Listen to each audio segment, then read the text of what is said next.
Sí, bueno, empezamos entonces. Una, dos, tres.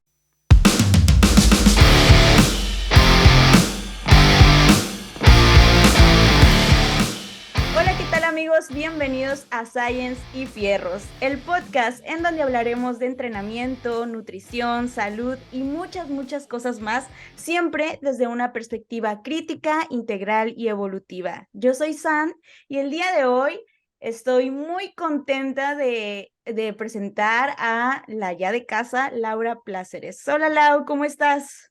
Hola Sam, muy bien, emocionada, contenta porque tenemos el día de hoy a nuestro primer invitado de lujo, entonces creo que iniciamos con esto de los invitados con el pie derecho y bueno, emocionada por lo que viene.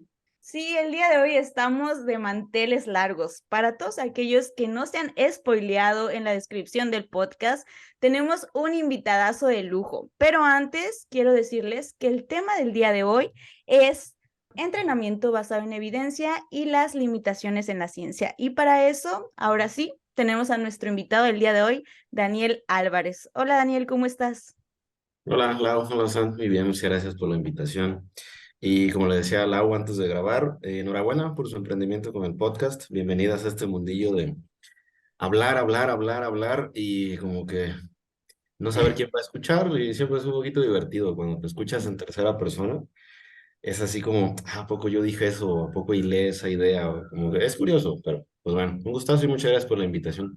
No, al contrario, muchas gracias a ti por aceptar. Y sí, claro, o sea, todavía están los nervios, todavía estamos aprendiendo, estamos iniciando en todo esto, pero lo principal, pues, es difundir y divulgar el mensaje a todos los que nos quieran escuchar. Pero antes, bueno, ahora sí, para comenzar, voy a pasarle el micrófono a Laura. Lau, el micrófono es todo tuyo.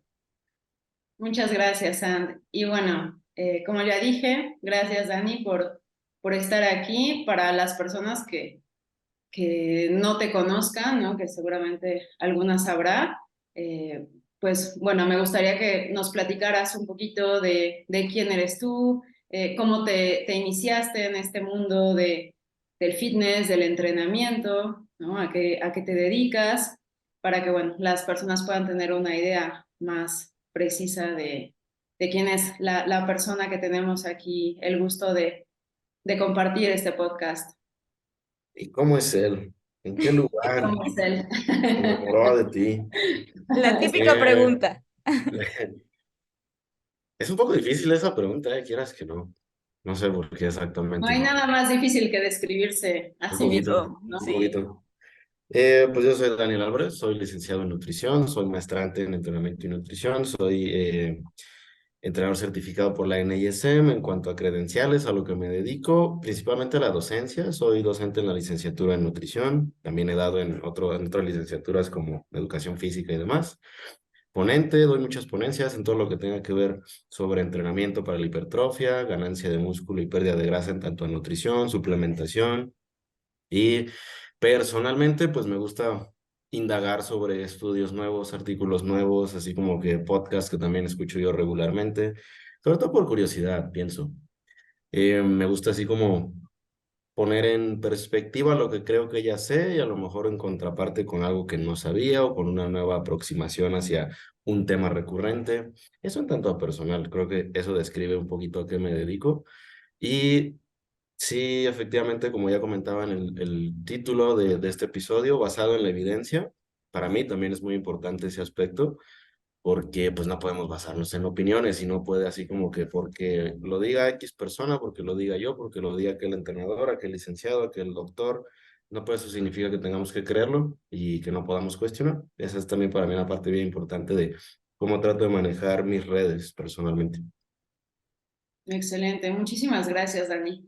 Y bueno, pues esto que mencionas del entrenamiento basado en evidencia, creo que es de estos conceptos que ahora cada vez más se escuchan en redes sociales, pero que realmente pocas personas saben realmente lo que significa, ¿no? Sabemos entrenadores y profesionales de pronto eh, que se definen como entrenadores que aplican entrenamiento basado en ciencia, pero bueno, ¿qué significa realmente eso y por qué sería una manera importante de mirar, ¿no? Y de tomar las decisiones en relación al entrenamiento? Tiene tres esferas. Si lo buscas en la literatura, todo lo que sea basado en evidencia tiene la esfera de la evidencia científica, valga la redundancia, los estudios, de la experiencia de la persona, es decir, del profesional y del contexto del cliente, individuo, paciente o sea cual sea, dependiendo pues de a qué te dediques, no es lo mismo medicina, entrenamiento, etcétera. Pero tiene esas tres partes. Porque, ¿qué pasaría si nos vamos a cualquiera de esos extremos? ¿Qué pasaría si solo nos basamos en los estudios científicos? Pues estaríamos totalmente carentes de contexto y estaríamos limitados en cuanto a tipo de estudio, metodología, población, cuánto dura el estudio, análisis estadístico y aplicación práctica. Que suele pasar cuando empezamos con esto de basados en la evidencia. Pensamos que es poner un link de PubMed de todo lo que decimos, pero no se trata solo de eso. Sí es una parte importante y la otra es la experiencia de la persona.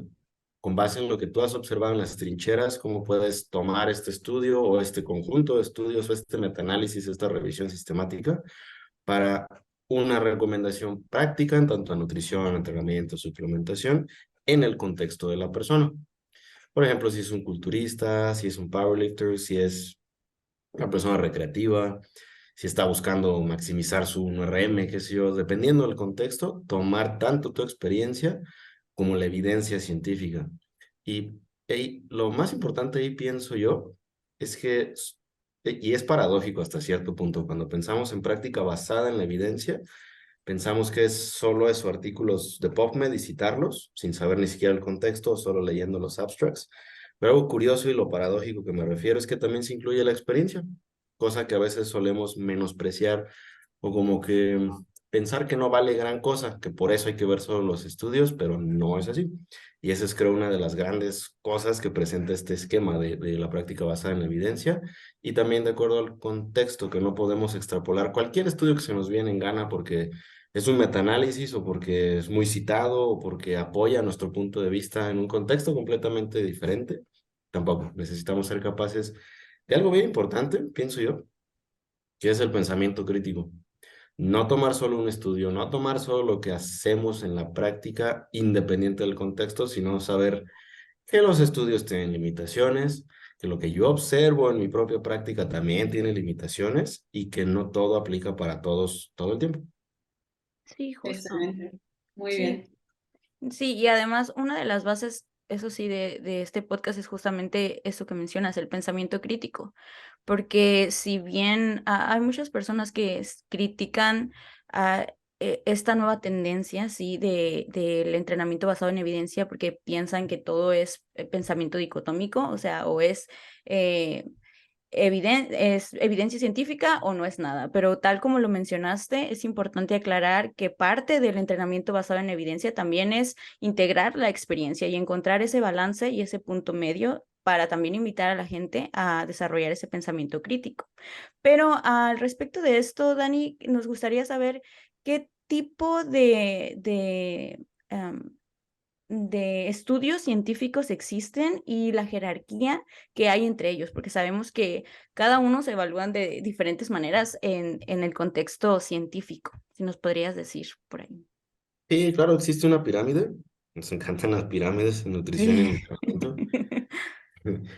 Que nos habla solo que esta está a la inversa, lo más relevante está hasta arriba, a diferencia de las pirámides de Cheops, las famosas, o de Israel también, Ujú. que tienen unas por ahí, o de quién también tiene pirámides, Galancho también tiene, todo el mundo tiene pirámides. Galancho también, sí.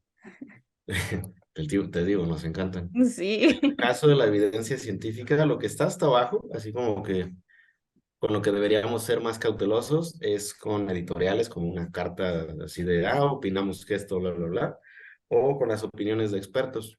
Pero mucho, güey, esa fue una conversación que tuve con Alan Aragon acerca de eso, de que no porque la opinión de un experto esté hasta abajo quiere decir que es irrelevante. No, tampoco podemos caer en ese, justo tú lo decías, Andy, pensamiento dicotómico. Necesitamos del pensamiento crítico. Hasta abajo está eso. No quiere decir que sea irrelevante, pero pues que sí deberíamos tener cautela por el propio sesgo que nosotros como personas solemos tener sobre cualquiera sea el tema. Hacia arriba tenemos los reportes de caso. Por ejemplo, ¿cuál será? Hay muchos reportes de caso de culturistas que emplearon diuréticos, fueron emergencias y pues listo, eso fue todo lo que se hizo. Se reportó qué pasó, cómo se le dio de alta y listo. No hubo ninguna intervención, no hay ningún grupo control, realmente solo un suceso que se reportó en la literatura, se publicó y ahí quedó. Arriba de eso tenemos los estudios de caso control y eso va de la mano con los estudios de corte, que para no confundirlos es solamente una manera de mencionar o clasificar los estudios observacionales. En los estudios observacionales es en donde podemos establecer una correlación, más no una causalidad. Ahí, para que quede un poquito más claro, los ejemplos que me gusta poner son las correlaciones espurias, se les llama. Son correlaciones que no tienen, que son muy ridículas, que son algunas bastante chistosas, pero pues que están bien documentadas. Como por ejemplo, A ver. déjame ver, para no echarles mentira, aquí las Sí, tengo. sí, sí. Ahí están. Ah, ok. A medida que sí conocen a Nicolas Cage, el Sí, actor, claro. bueno, pues existe una correlación que va desde 1999 hasta el 2009. Entre a medida que Nicolas Cage aparece en más películas, más personas mueren ahogadas en albercas. Esa es una correlación espuria.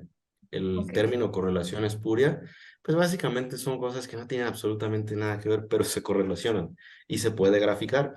Por ejemplo, el pico más alto de muertes de personas ahogadas fue en 2007 con 120 muertes, poquito más de 120 muertes. Y ese mismo año el señor Nicolas Cage apareció en 4 películas. Para el 2008, Nicolas Cage apareció en solamente 2 películas y las muertes descendieron a 100. Ya que no Híjole. participe. Sí, No por queda favor. claro que no podemos decir Pero que Nicolas pensarías. Cage, que Nicolas Cage es un asesino y de alguna manera mata gente cada que aparece en películas, pues no. Pero este caso es curioso, en donde no es tan curioso y donde sí tomamos malas decisiones y compartimos mala información, es en temas como el colesterol sérico y el consumo de huevo. Por Es en ejemplo. temas como el consumo de, ¿qué será? De carnes y algún tipo de cáncer, el consumo de lácteos y algún tipo de cáncer. Esas no parecen pues, tan graciosas, son temas más serios, por ejemplo, pero no establecen causas. Obviamente, con las correlaciones espurias podemos ver que correlación no es causalidad. Pero, ¿por qué importan estos estudios? Porque nos señalan hacia dónde sería interesante realizar estudios experimentales, que ahorita les platico un poquito de eso. Pero, por ejemplo, históricamente, ¿cómo sabemos que el cigarrillo va a ocasionar cáncer y que ya está incluso en las cajas de cigarrillos desde hace muchos años? Por este tipo de estudios, porque en los 50 fue donde empezaron a sospechar que, oye, sí será bueno esto, no será algo malo, y empezaron a realizar estudios observacionales en donde resultaba que las personas que fumaban morían por cáncer o tenían una mayor incidencia de cáncer de pulmón. ¿Eso qué es? Como que vamos a indagar un poquito más al respecto y a la fecha pues ya estamos muy seguros de que sí es una causalidad. Entonces para eso importan estos estudios, para como dar una línea de investigación, establecer hacia dónde es interesante irnos o también pueden ser al revés. Estos que les platico son prospectivos, hay otros que son retrospectivos. Pudiéramos saber, por ejemplo, actualmente estas personas tenemos los casos controles, los casos ¿qué les gusta? Que jugaban Metroid para el NES en 1980 y tantos, ¿ok? Y actualmente estas personas pudiéramos ver que, no sé, padecen epilepsia. Pudiéramos irnos hacia atrás para ver si las personas que padecen actualmente epilepsia eran jugadoras de este videojuego. Entonces podemos irnos hacia el futuro o hacia el pasado para establecer correlaciones, pero no causas. No podemos decir con este tipo de estudios. Y estos son los que más van a ver en encabezados de revistas, de páginas web que buscan tráfico. Nuevo estudio. Científicos de Harvard informan que no deberíamos hacer tal cosa. Científicos de Harvard se alarman, ya saben, este tipo de encabezados. Generalmente se toman de estudios observacionales que son importantes, pero no establecen causas.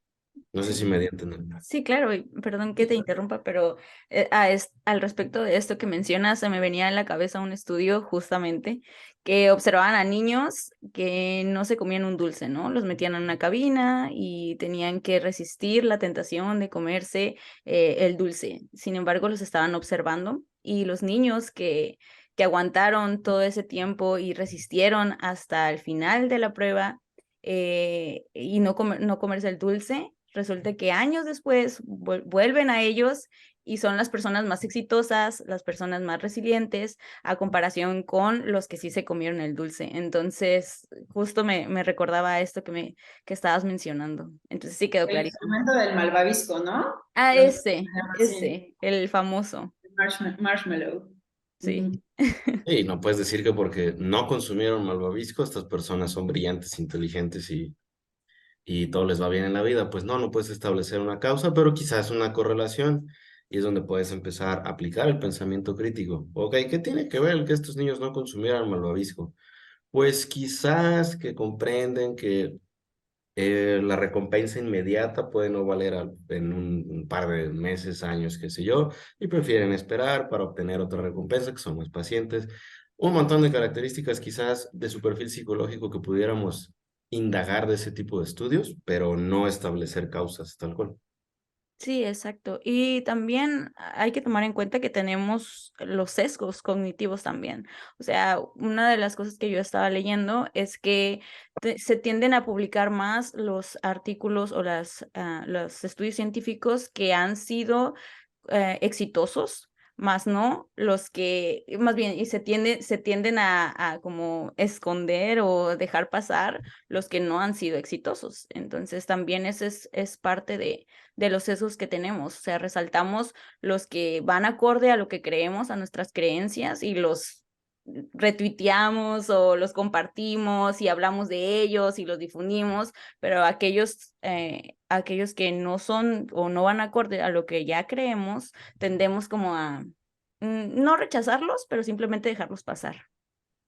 Claro, el famoso sesgo de confirmación. Justo, Tomar solo aquello que apoye o que también va de la mano con el cherry picking, justo también. para defender alguna postura, que esa es de las partes más interesantes del pensamiento científico, que también se suele hacer un hombre de paja de la propia ciencia, como que tiene la verdad absoluta, o como que todo lo demás no está abierto a discusión, o como que las personas detrás de la ciencia son muy dicotómicas, nada más lejos de la realidad.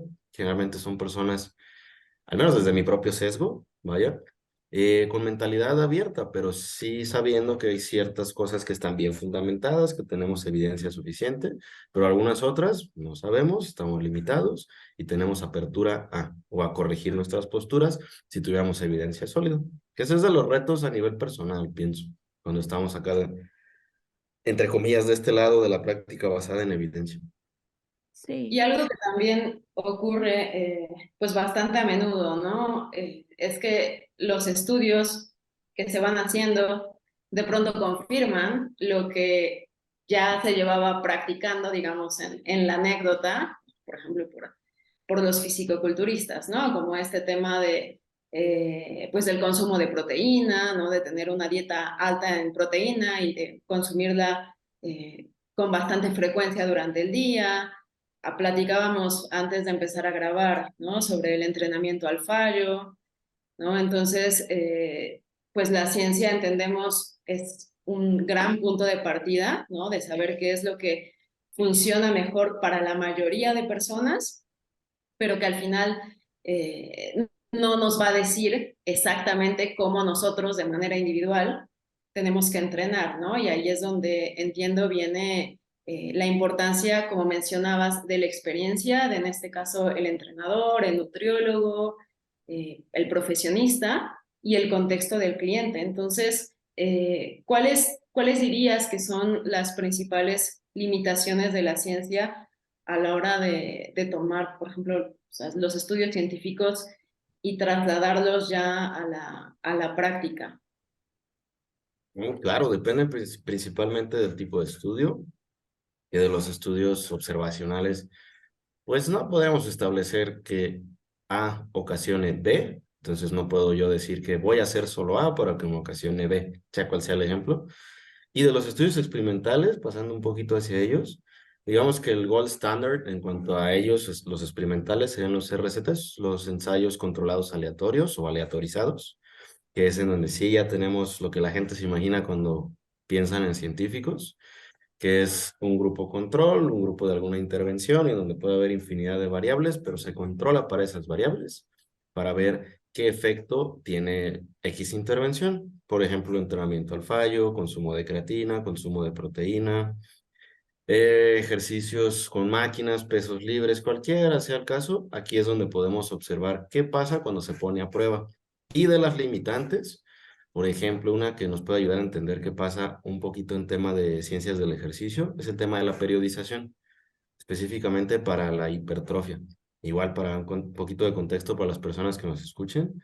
Cuando mencionamos periodización, se trata de la manipulación de variables de entrenamiento para maximizar la adaptación y prevenir el sobreentrenamiento. Solo que ahí la bronca es que pues eso mismo puede ser programación, ¿no? Entonces estamos haciendo básicamente lo mismo. Pero la gran diferencia es que programación puede entrar solamente dentro de un microciclo, una semana de entrenamiento, y periodización más allá de un microciclo, un mesociclo, por ejemplo. Ahora, volviendo al ejemplo. ¿Qué pasa si nosotros observáramos modelos de periodización lineal, inversa, ondulante y midiéramos el resultado hipertrófico? Generalmente, lo que los estudios encuentran respecto a esto es que para la hipertrofia no hay mayor diferencia. Sea el esquema de periodización que uses, pues prácticamente da igual. Ah, y ahí es donde está la gran limitante. Si no tienes pensamiento crítico, te puedes ir con la finta, pues da igual, o sea, la periodización X, ¿no? ¿Para qué me parto la cabeza haciendo eso? Pero si te pones a rascarle un poquito, puedes ver que la mayor parte de esos estudios que no observan diferencias, el protocolo de entrenamiento diseñado que se empleó en esos estudios en la gran mayoría, está hecho o estuvo hecho para maximizar la fuerza, no la hipertrofia. Entonces tienes programas que están diseñados para pues, que la gente se haga más fuerte, pero resulta que pues aprovechando vamos a medir también el crecimiento muscular, ultrasonido, lo que tú quieras. Y te puedes ir pensando, pues entonces da igual, pero no da igual, tan solo desde la definición. ¿Qué pasa entonces si estudiamos específicamente la hipertrofia en relación a la periodización? Pues vas a ver que ya la empleamos, aunque no nos demos cuenta. Si estamos gestionando la fatiga, si estamos haciendo descargas, sesiones ligeras, descansos activos, eso por definición es periodización. Ya no lo vamos a hacer porque hay metaanálisis que dicen que no importa, pues lo dudo, ¿no? Por el contexto. O también cambiar ejercicios cada mesociclo, hacer pequeñas variantes, por definición también es periodización. ¿Por qué dejaríamos de hacerlo? ¿Sí me explico? Entonces, es difícil, sinceramente, navegar un poco ese mundillo. Necesitas un poco de guía al respecto, como revistas de revisión, seguir a las personas correctas en Instagram, investigadores y demás. Y sobre todo lo que ya comentábamos, el pensamiento crítico. Porque, ok, sí lo está diciendo un metaanálisis que ya adelantándome un poquito está hasta arriba en la jerarquía, pero no quiere decir que sea irrefutable, porque, pues, ok, hay que ver qué estudios se incluyeron ahí y saber que incluso los metaanálisis también están limitados. Y Justamente tomar eso. en cuenta también la población que está siendo estudiada, ¿no? Y ahí es donde, pues era otra de mis preguntas, porque, por ejemplo, la ciencia puede ser un excelente punto de partida, por ejemplo, para personas que apenas se inician, ¿no? Entonces, para saber más o menos cuánto volumen, por ejemplo, es el que, por el que la mayoría de las personas podría comenzar y tener buenos resultados. Pero conforme vamos avanzando en nuestra edad de entrenamiento, ¿no? O sea, una persona, por ejemplo, que ya lleva 10 años entrenando de manera constante, con cierto tipo de estructura, ¿no? Pues ya conoce mucho de sí mismo, ¿no? Que quizá pues un metaanálisis, por ejemplo, o sea, la pieza de evidencia de mayor jerarquía no le diga tanto como a una persona principiante. ¿Es correcto? ¿Es el caso? O En el sea, caso del volumen de entrenamiento, sí, por supuesto, y es un gran ejemplo justo para el tema de individualización y de N1, de que una persona, la muestra de una sola persona. En cuanto a volumen de entrenamiento, no sé si ya estaban inmersas en este mundillo cuando surgieron las guerras de volumen por ahí que habrá sido 2017, 18, una cosa así. Sí. Pues se No, publicaron todavía estudios, no. uno de, así te tocó uno de Radieli, luego la réplica o replicar ese estudio de Schoenfeld y fue cuando se desató todo el rollo entre Schoenfeld, Mike Isbertel, Lyle McDonald. Una tiradera, parecía como ya guerra de gallos, parecía como que se estaban tirando y ya iban a sacar su colaboración con Bizarrap, cosas de ese tipo. Poquito faltaba, sinceramente, Se hubieran hecho más famosos. poquito faltó. El caso es que algunos estudios observaban, como este de Radieli o la réplica de Schoenfeld, que incluso hasta 40 y tantas series a la semana podían resultar aún en ganancias de tanto hipertrofia.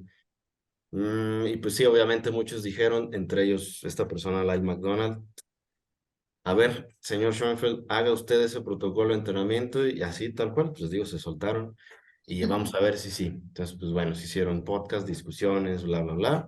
Y fue hasta el 2022 con una revisión en ECOAS, una revisión sistemática y metaanálisis, que se encontró que para personas entrenadas, alrededor de 12, 20 series con cierta proximidad al fallo, no recuerdo el número exacto, creo que es de 2 a 4 reps en reserva, parece ser suficiente para maximizar la hipertrofia muscular. Cabrón, entonces, ¿cómo concilias toda esta literatura? Y es interesante. Esa fue una discusión que tuvimos con el propio, ¿cómo se llama? De Weightology, James Krieger, que él estuvo justo en esas guerras. Él Vaya que hizo el estudio con Schoenfeld, ¿no? exactamente, el de las Ujú. 40 y tantas series. Entonces, pues bueno, él estuvo ahí. Y también para él resultó así de, cabrón, ¿cómo que 40 y tantos? Pues eso es un mundo de series, ¿no? Y eran sentadillas. Quiero que las personas que nos escuchen tengan una idea que en ese estudio fueron personas que hacían 40 y tantas series de sentadilla a la semana, Dios de acuerdo mío, al estudio, al fallo. O sea que pues, sí es así como, sin caminar una semana. si acaso, pues te pones a pensar, ¿cómo van a entrenar al fallo y sentadillas? Pues como que sí brinca, ¿no? Ujú. Pues bueno, ¿cómo conciliamos esa información? Digamos que el diablo está en los detalles y el detalle en ese estudio es el tiempo de descanso entre series. Estas personas descansaban muy poco. Entonces, digamos que sí hacían todas esas series, pero eran de menor calidad. Digamos que el grado de esfuerzo no era tan alto y se reportaba como entrenamiento al fallo.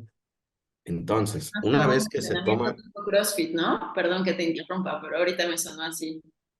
más o menos, sí, como lo querían en CrossFit, que es dale, dale, dale, dale, AMRAP todo el Golpes, tiempo, golpes, en golpes. CrossFit de gente que no sabe programar CrossFit, Sí, porque Ajá, conozco exacto, gente que sí. lo hace hay y de es una todo. auténtica locura.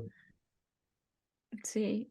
Entonces, perdón, ahí cuando pones o quitas de la ecuación el tiempo de descanso, lo tomas en consideración, ahí es donde concilias esos estudios. Y eso fue también lo que se toma en cuenta en el metaanálisis de NECOAS, que siempre y cuando, y sobre todo también en un metaanálisis no publicado del propio James Krieger, que cuando tomas en consideración tiempos de descanso de 2 minutos o más entre series, ahí es donde 12 a 20 series o 6 a 8 por sesión parecen ser un buen punto de partida con cierta proximidad al fallo. Y eso pues es obviamente complejo. No te va a decir un estudio cuánto vas a hacer. Y ok, ya tenemos evidencia metaanalítica, como comentabas, Lau. Pero ¿qué pasa con el individuo? Pues bueno, lo que podemos hacer, porque no tenemos fórmulas para la predicción del número de series como la tendríamos para el gasto energético basal, pues podemos comenzar con la evidencia metaanalítica y a partir de ahí, de la sobrecarga progresiva, de la observación de una mejora en su rendimiento, ir tomando la decisión si hacemos más, si hacemos menos, partiendo de un dato basado en la evidencia y anclado en la evidencia, con todos sus limitantes. Entonces, por supuesto, es un punto de partida, pero no es una receta. Sí, justo. Exacto. Sí.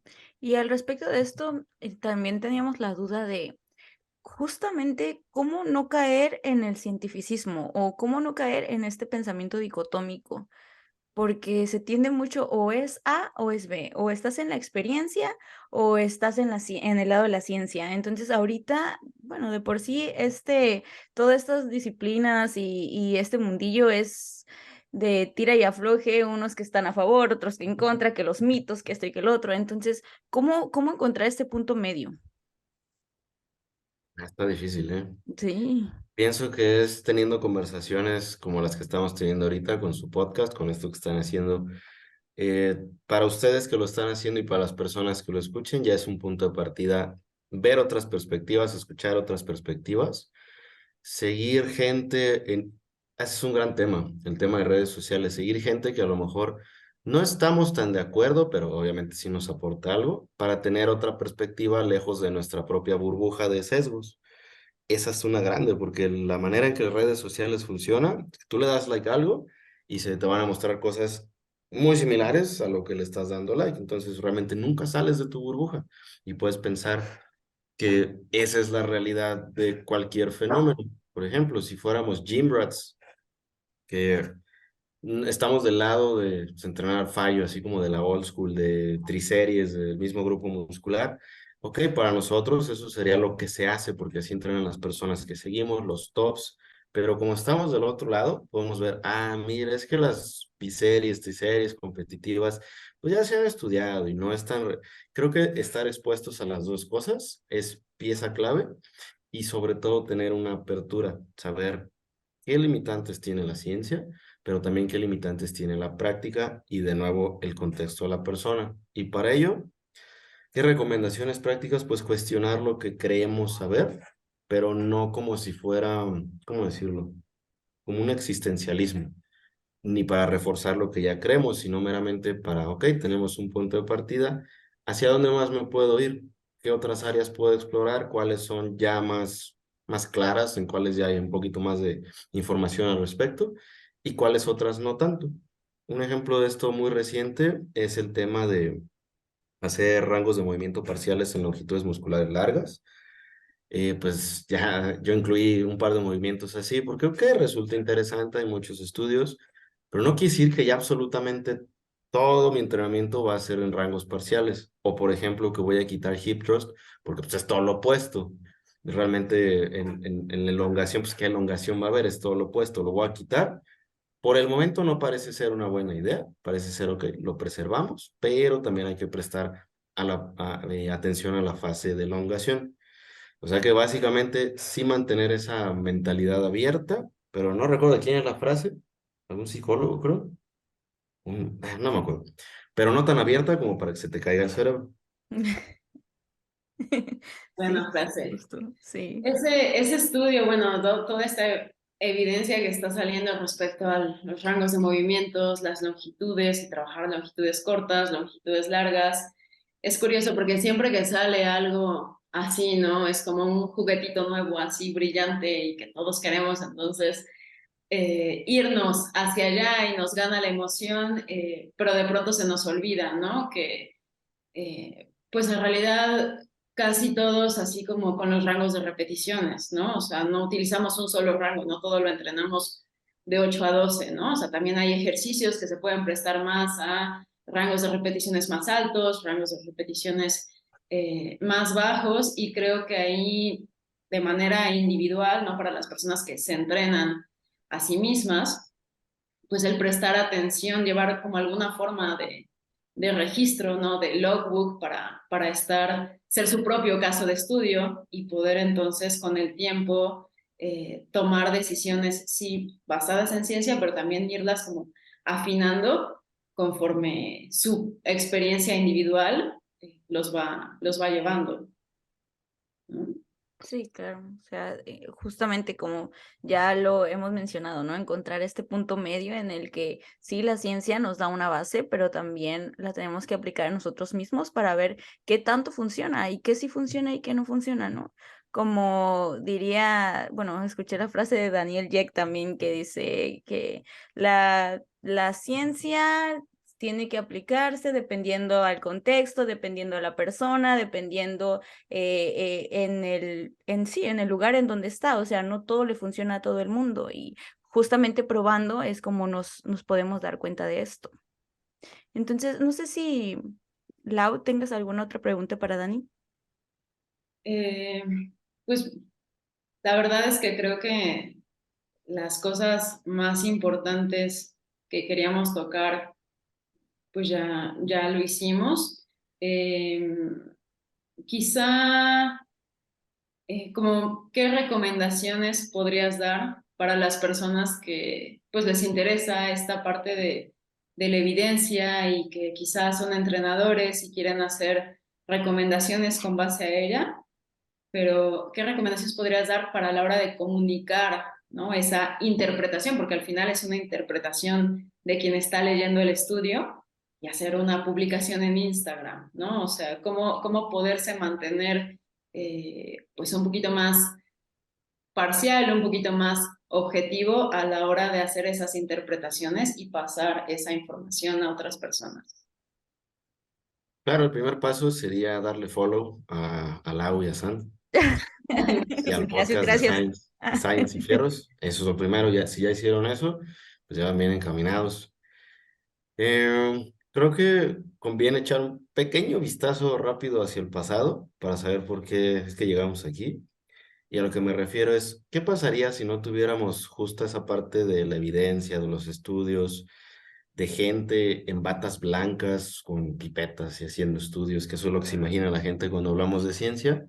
Pues, ¿qué pasaría? Estaríamos, por ejemplo, en la época de Arnold o incluso antes.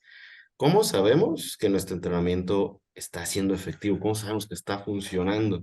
Puesto que al menos siendo naturales, el proceso de ganar músculo es muy, muy lento y es muy difícil observarlo.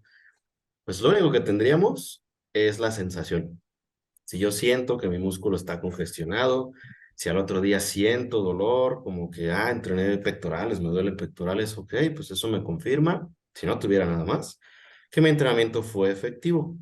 Y eso históricamente quizás nos ayude a entender por qué se sigue haciendo uso de ello, porque en ausencia de toda la evidencia, ¿qué nos queda? Pues la sensación en el momento del propio entrenamiento. Como por ejemplo, algo que se suele vernos en sus gimnasios, pero yo lo sigo viendo en el mío, las wall squats, personas que Ah, sí. se colocan recargadas en una pared, hacen una posición de sentadilla y se ponen discos de 45, Con muchos de pesos. preferencia, exactamente encima de las piernas. ¿Duele? Ah, claro. ¿Te van a temblar las piernas? Por supuesto. ¿Te van a doler al otro día? Te aseguro que sí. Pero, ¿vas a ganar músculo por hacer eso?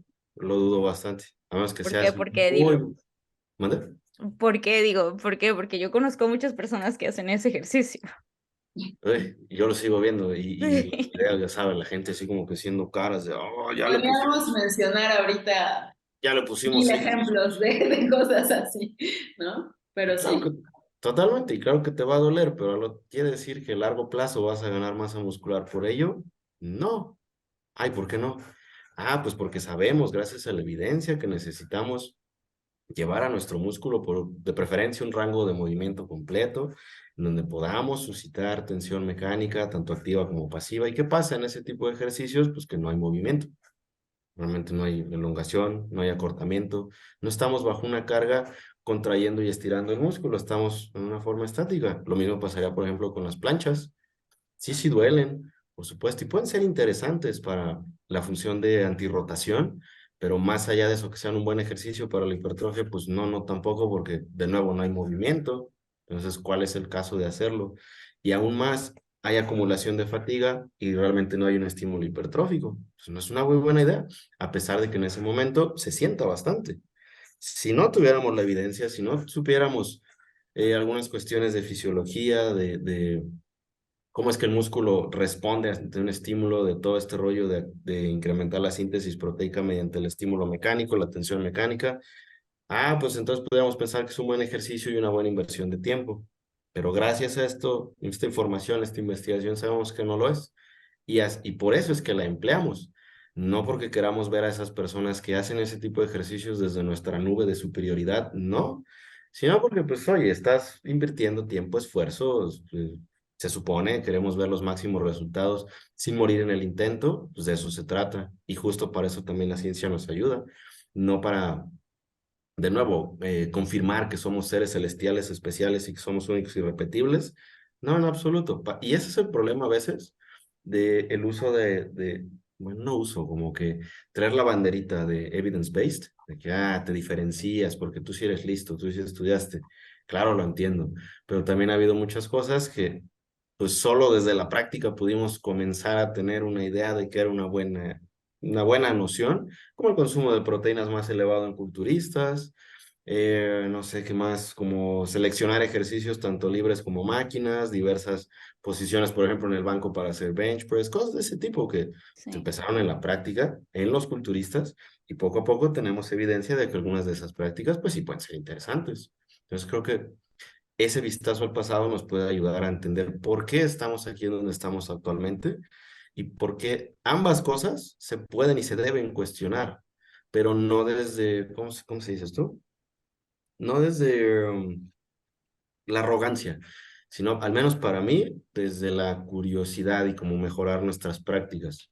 Por ejemplo, muchos de los estudios se realizan por gente que son culturistas competitivos naturales, como el propio Eric Helms, y están actualmente preparándose para competir o también han competido en powerlifting. O sea, tienen esa parte, la experiencia, la evidencia y el contexto. Entonces no podemos decir y cerrarnos a que no, entonces no sirve. Un ejemplo también para no tener yo solo el micrófono porque me da pena, ya párenme, es el asunto del RIR, las repeticiones en reserva que muchos se le tiran. De, oye, no, pues es que como en reserva, así no se entrena, aquí Ups. vienes a darlo todo, o sea, esa gente de los estudios, ¿qué vas a ver? Mi chavo, espérate, ¿de dónde surgió el RIR, las repeticiones en reserva?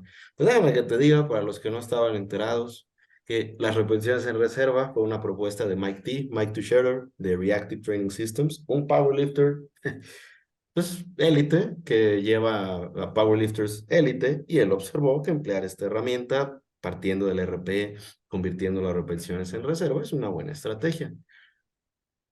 Y algunas personas dicen que no tiene nada que ver porque nos va a hacer entrenar ligero, que no, que se tiene que entrenar duro.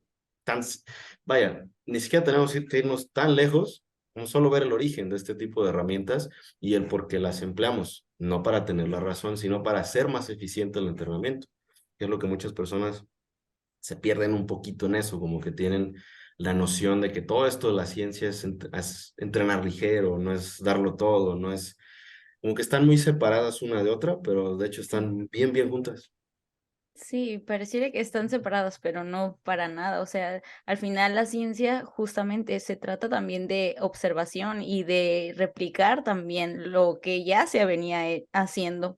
Y referente a la curiosidad, Dani, quería yo preguntarte, por ejemplo, para las personas que se quieren acercar a todo este mundo del entrenamiento basado en evidencia, que quieren empezar a leer, que quieren empezar a buscar papers tal vez, ¿qué son las bases o los aspectos que se tendrían que fijar a la hora de leer? Porque también se comete mucho este error, o sea, queremos leer algún paper, agarramos cualquiera y ya lo difundimos en las redes sociales como si fuera mantra, y pues a veces no es así, caemos nosotros mismos también en el error. Entonces, ¿qué se tendría que tomar en cuenta a la hora de leer y en dónde podríamos buscar esta información o para empezar a acercarnos a esta información? Esa es buena pregunta. Y hay algunas herramientas, como por ejemplo está MAS, Mole Applications in Strong Sport, que está disponible en español y en inglés. Está Weightology, está Examine. Para los que no las conocen, todas estas son revistas de revisión científica. Han salido muchas. La original fue la de Alan Aragon. Tenemos ya varias más. Está una que se llama Reps, esa no la he visto yo personalmente, es de Lane Norton. Hay otra de Bill Campbell y pues ya parece que cada investigador tiene las suyas. Pero esa es una buena manera de acercarse a la ciencia. Con las propias personas que están en ese mundo, desglosan estudios, te platican qué se hizo, por qué se hizo, cómo se analizó y te ponen recomendaciones prácticas, sobre todo en el contexto de toda la evidencia, no de un solo estudio. No sé, que este estudio encontró que no sé, tal método de entrenamiento resultó superior aquí, pero en la mayor parte de los estudios no se ha observado eso. Ese pequeño detalle que te lo aclaren es importantísimo. Entonces, una recomendación práctica que yo pudiera hacer es seguir a las personas correctas en cualquier red social. Y por personas correctas no me refiero a que tengan la verdad, sino a que cuestionan el conocimiento que ya tienen en luz de nueva evidencia, lo ponen en conjunto con el resto de la evidencia y son cautelosos en cómo dan esa información. Yo sí les recomendaría, dejen de seguir a todos aquellos que dicen tener la verdad absoluta o que te dicen un extraño secreto, el ejercicio que te hacía falta hacer. La dieta Cosas muy, perfecta, perdón. la dieta perfecta, el suplemento que no estabas consumiendo, como que la solución es una sola cosa, dudar de todo eso, porque generalmente no es así de sencillo, es variedad de factores y de muchas otras variables. Esa es una. Seguir primero a las personas correctas, a la par de quizás, si es posible, porque estas revistas sí son con un costo, pero hay, por ejemplo, examine.com. Ellos son revisión de cantidad de estudios de todos tipos y lo que ellos hacen gratis es que tú puedes buscar en su buscador, valga la redundancia, cualquier suplemento y sin pagar un solo peso, te van a arrojar un análisis exhaustivo de qué es, cómo funciona, cómo se toma, cuáles son las limitantes. La información está ahí. La cosa es que tenemos que comenzar a también nosotros ser consumidores responsables. Y eso es un poco complicado porque está muy padre tener acceso a toda esa información, pero también hay que considerar qué yo estoy consumiendo. Por ejemplo, en el caso de, no sé, TikTok. Sí, yo entiendo, voy a sonar bien hater, pero yo entiendo que muchas veces queremos despejarnos, ver contenido, no sé, gente que nos parece atractiva bailando, lo que sea, reírnos un poquito. Sí, qué padre, está lindo. Pero eso hay que ver cómo impacta en el tiempo que yo pude pasar en esa misma red y aprender algo de verdad útil, que sí es un poquito engañoso. También como esta motivación fitness, muchas, pero es que a mí me gusta motivar a la gente. Sí, entiendo, pero lo que resulta de la motivación fitness, generalmente, de acuerdo a muchos estudios que se han hecho, es que aquellos que la consumen tienen más depresión, tienen más insatisfacción corporal, tienen más ansiedad. Entonces, ¿realmente estás aportando algo y tú consumiendo eso realmente estás obteniendo algo? Esa es también una parte importante. Sí, qué Totalmente. difícil. Entonces, no tienes TikTok, ¿verdad, Dani? Intuimos que Te no. confieso que lo descargué una vez, empecé a scrollear, dije, no, Yo no lo he descargado hasta no la soy de aquí. fecha y la verdad sigo planeando en no hacerlo. Ya, Qué ya. difícil. Con Instagram es más que suficiente, que se ha vuelto de alguna manera también con todo esto de los reels, ¿no? Y la forma en la que ahora se divulga la mayor parte del contenido, pero sí, o sea, bromeaba, pero en resumen entiendo ese punto, ¿no? Como, pues no buscar obtener la información a través de TikTok, Instagram, redes sociales, ¿no? O sea, puede ser si la persona que lo está publicando es alguna de estas que tú mencionas, Eric Helms, Mike Israel, James Krieger, Beth Schoenfeld, ¿no? Puede ser un punto de partida para después hacer esa investigación de manera más profunda en una revista como las que mencionas, ¿no? Escuchar un episodio en un podcast, pero, Justo. pero sí, no puede ser nuestra biblioteca, ¿no? Es lo que quiero decir, las redes sociales. Y ver ese contenido y cuestionarlo, ¿no? O sea, para la gente que ve ese contenido, al menos tener ese pensamiento crítico, cuestionarlo, investigar más allá y darse cuenta si realmente lo que dice ese influencer es verdad o no. O sea, partiendo de ahí también, ¿no? Empezar a cuestionar, esto está sospechoso. Pues sí tener cuidado con el contenido que consumimos, puesto que puede parecer inofensivo, pero no siempre lo es. Y no quiere decir que seamos haters o que no, las redes sociales no sirven. Sí sirven y mucho. Si no fuera por eso, pues no estaríamos aquí reunidos los tres. No conoceríamos a todas estas personas que mencionaste, Laura, no tendríamos acceso a mucho conocimiento. Entonces, sí son herramientas bien valiosas, Sí. pero hay que ver qué tanto también esas mismas herramientas toman de nosotros, puesto que hay que recordar que no somos el mercado, vaya, somos el producto que se está vendiendo ultimadamente en estas redes. Y pues no es el fin del mundo, pero sí conviene saberlo y poderlas aprovechar desde nuestras trincheras. Puedes consumir contenido como este tipo, lo que ustedes compartan, aprender algo, cuestionarlo. Y sí está bien el contenido, pues memes, distraerte un poco. No hay ningún problema, de verdad, no es que esté en contra de eso, no quiero que se entienda eso.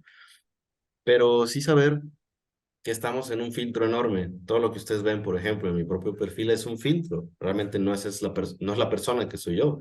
No es la persona, por ejemplo, que te puedes encontrar en el súper. Es muy distinta la experiencia a lo que tú ves en el perfil de la persona. Eso nada más a tenerlo en cuenta, sabiendo que es una muy buena herramienta, pero es solo eso. No es la persona, es una herramienta. Exacto, exacto. Y bueno, ya para terminar, no te había mencionado, creo que te voy a agarrar por sorpresa, pero en este podcast siempre recomendamos alguna lectura final. Así como en Gym Rats recomiendan Claro. canciones, aquí recomendamos libros. Entonces, en lo que vas pensando, le paso el micrófono a Lau y ¿qué recomendación tienes, Lau, para esta semana? Pues para esta semana tengo el libro de Minimalismo Digital de Cal Newport, que pues es un libro que nos habla de pues todas estas distracciones que tenemos en el día a día y que a veces nos impiden ser productivos, encontrar tiempo, por ejemplo, para entrenar, ¿no? Y cómo podemos utilizar algunas herramientas que tenemos tanto en nuestros dispositivos, ¿no? Teléfono, computadora, para hacer un poquito más eficiente el uso de ese tiempo y poder aprovechar las herramientas que tenemos sin dejar de vista las otras cosas que son importantes también en nuestro día a día y para los objetivos personales que tenemos. Sí, es un tema muy importante ahorita en la actualidad de tantas distracciones, ¿no? Y bueno, yo voy a recomendar el libro de Pensar rápido, pensar despacio de Daniel Kahneman, este psicólogo que ganó el Premio Nobel de Economía, curiosamente en 2002, y por sus investigaciones en el pensamiento crítico, en los sesgos cognitivos, en la psicología del comportamiento y también en el comportamiento de la economía. Por eso es que ganó este premio Nobel. Y bueno, el libro, la verdad, está muy interesante, resume un poco de su trabajo, de todos los estudios científicos que él ha acumulado y sobre esto de la psicología, cómo nosotros vamos evolucionando, pero también cómo es que nos vamos comportando con las otras personas y cómo tenemos estos, como ya lo mencionaba, los sesgos cognitivos bien presentes y también el tener presente el pensamiento crítico, justamente. Pero bueno, entonces esa es la recomendación para esta semana mía. Y no sé, Dani, ¿qué recomendación tendrías? ¿Ya se te vino algo a la mente? TV Notas en la última edición, en donde supimos por fin el chisme de quién había sido del nuevo amorío de Luis Miguel. Pues, ¿qué será? Mira, por cuestiones de mi terapia psicológica, me he estado chutando, todavía no lo termino, pero hasta ahorita está interesante todo este rollo. Y aprovechando que mencionaste algo de psicología, San, se llama La trampa de la felicidad de Ross Harris. Aún no lo termino, pero me parece interesante en todo este rollo de disociarte, no como una patología, sino de desprenderte de los pensamientos, que es algo que trato de explorar también un poquito en mi propio perfil. Ese es uno, y el otro que sí me pareció bastante interesante, pues ya es más viejo, se llama El hombre rebelde de Albert Camus. Albert Camus. Ujú. El Camus, el francés. No Sí. sé no tengo idea ¿Te, de cómo se pronuncia exactamente, pero Camus, sí sabes, ¿no? te gusta la filosofía, verdad? Había escuchado que te gusta. Originalmente iba a estudiar filosofía, ¿tú crees? Sí, Pero yo también. Somos los dice, que no estudiaron filosofía ni psicología. pero pues queda como un pasatiempo interesante y una manera de vivir un poquito más interesante, considero. Sí, y más sensible también, es eso también. Yo creo que a todas estas personas que nos interesa el tema psicológico también nos ayuda mucho a ser más empáticos con las personas. Y bueno, entonces, para finalizar, pues muchas gracias, Dani. Muchas gracias por estar aquí. Muchas gracias una vez más por aceptar nuestra invitación. Laura, también, muchísimas gracias por otro gran episodio de éxito. Nuestro cuarto episodio, creo. Cuarto episodio. Sí, Sí, ya, sí, cuarto. sí. Todavía nos falta para alcanzarlos, ¿eh? Pero ya casi, ya casi. Ahí vamos. Nosotros vamos en 50 y tantos, creo que se pasa rápido, ¿eh? No se Híjole. apuren. Ya al rato van a Sí. estar episodio 200. Pues bueno, para todos nuestros amigos, todos nuestros escuchas, los invitamos a seguir a Daniel Álvarez. ¿Cuáles serían tus redes sociales, Dani? Sí, estoy como soy Dani Fitness, no, no es cierto, es que es un nombre genérico en Instagram, Daniel.alvarezgarcia.549, así salió, no lo inventé yo, no sé por qué está así, pero pues ya se quedó. Y es donde más estoy activo en Facebook, pues me pueden encontrar con mi nombre completo, pero todo el contenido, charlas en vivo y demás cosas, los van a encontrar ahí en Instagram. Perfecto. Entonces, todos a seguir a Daniel y a Laura Placeres Lau, tus redes sociales. Igual que Dani, Instagram principalmente, Facebook la verdad es que lo abro nada más para ver qué cumpleaños hay próximamente y que no se me pasen. Pero Instagram es donde subo pues todo el contenido relacionado a entrenamiento. Es lau-placeres, placeres con C. Y ya, pues esa es la única. No TikTok hasta el momento. Hasta el momento. Vamos a ver si en un mesecito más opinas lo mismo. Veremos. Pues bueno, muchísimas gracias a todos.